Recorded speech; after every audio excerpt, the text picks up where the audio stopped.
In this session, I'm going to be talking about where is your starting point for building your frequently asked questions. Now, you've heard us talk in previous videos about how creating a frequently asked questions list is a way that you can answer questions for investors before they ask them. And that's important because we want to create the most efficient possible process for them to get to their decision, whether it be yes or no.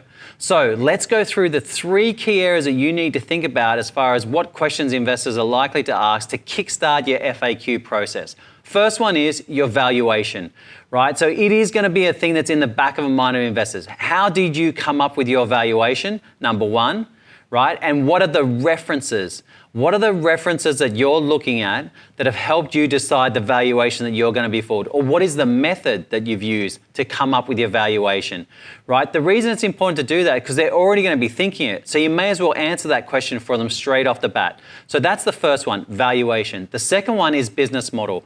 What are your key growth drivers going forward? Investors absolutely want to understand what those growth drivers look like and some of the thinking and some of your thesis behind that. Okay, so that's another question you want to answer for them.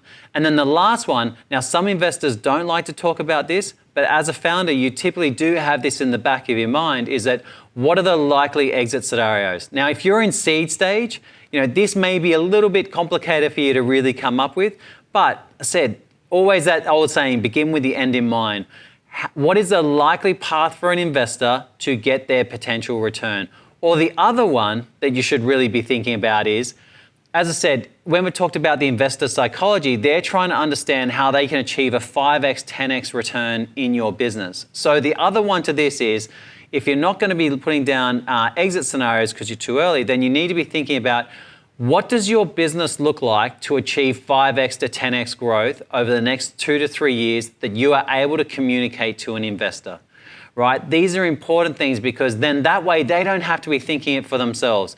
So you've got to communicate what you feel that you need. Now it's up to them whether they agree or disagree with you, and they'll have their own opinions on that, but that is completely fine. At least you have done the thinking for it. So the first 3 things that you want to be looking at when you're building your frequently asked questions are, number 1, the valuation, right? How did you come up with it and what are the references? Number 2, your 3 key drivers for growth with your business model.